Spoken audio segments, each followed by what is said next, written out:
श्री स्वामी समर्थ. नर्मदे हर.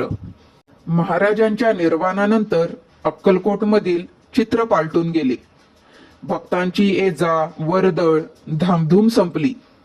स्वार्थी सेवेकऱ्यांची सद्दी संपली आणि हळूहळू ते पसार झाले. ज्योतिबा सेवेकरी वटवृक्ष मठाची देखभाल करण्यात गुंग झाले.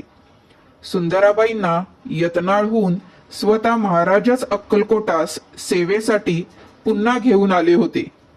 त्यामुळे अंतर्बाह्य पालटलेल्या सुंदराबाईंना महाराजांच्या मुखात अखेरचा घास भरवण्याचे भाग्य लाभले. महाराजांच्या पश्चात त्यांनी बाळाप्पांना अखेरपर्यंत साथ दिली.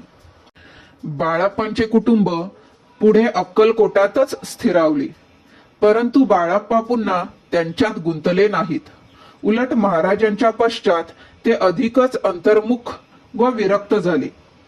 मुठभर शेंगदाणे खाऊन राहत, अन्न पाणी व्यर्थ केले. 20-20 तास काम करीत चोळप्पांच्या वाड्यातूनच त्यांनी आपल्या कार्याला सुरुवात केली.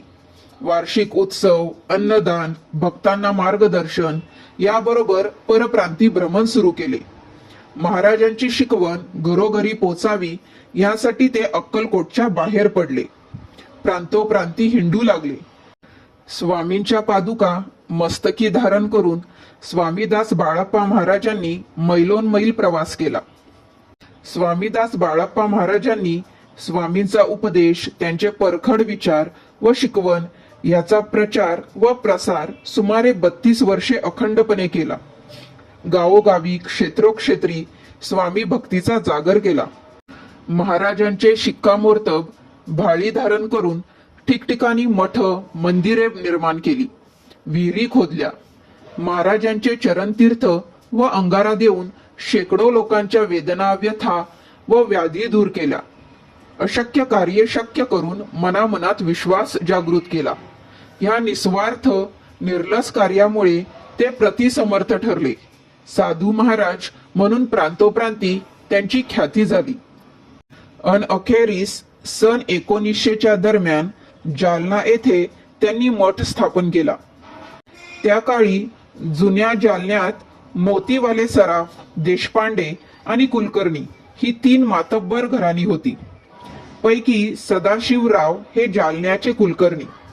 त्यांचा पिढीजात वाडा वतनी व सावकारीमुळे सदाशिवराव फारच लोकप्रिय होते. ते वृत्तीने धार्मिक, दानशूर व कुळधर्म कुळाचार पाळणारे. साधू संतांची, यात्रेकरूंची त्यांच्याकडे सतत ये-जा असायची. ह्यांच्या शेतात कोहळ्याचे उत्पन्न इतके विक्रमी व्हायचे की पुढे त्यांचे कोहाळे हेच उपनाम झाले.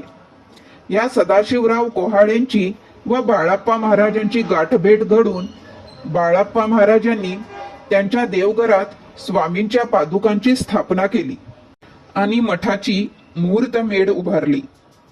निवडक शिष्य परिवार व श्रींचे देवस्थान सोबत घेऊन बाळाप्पा महाराजांनी तब्बल 32 वर्षे भ्रमंती केली. तीर्थयात्रा केल्या. यज्ञयाग, होम हवने, शांतीपुष्टी कर्मे केली. मठ मंदिरे उभारली.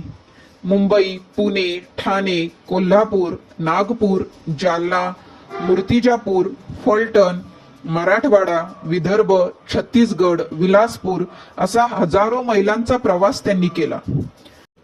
अखेरीस गंगाधर पंत यांना अनुग्रहित केले व पुढील आज्ञेच्या प्रतीक्षेत वाटचाल करण्यास सांगून बाळाप्पा महाराज अक्कलकोटास परत आले.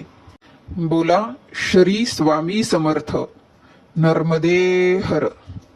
बाळाप्पा महाराज की जय. जय शंकर.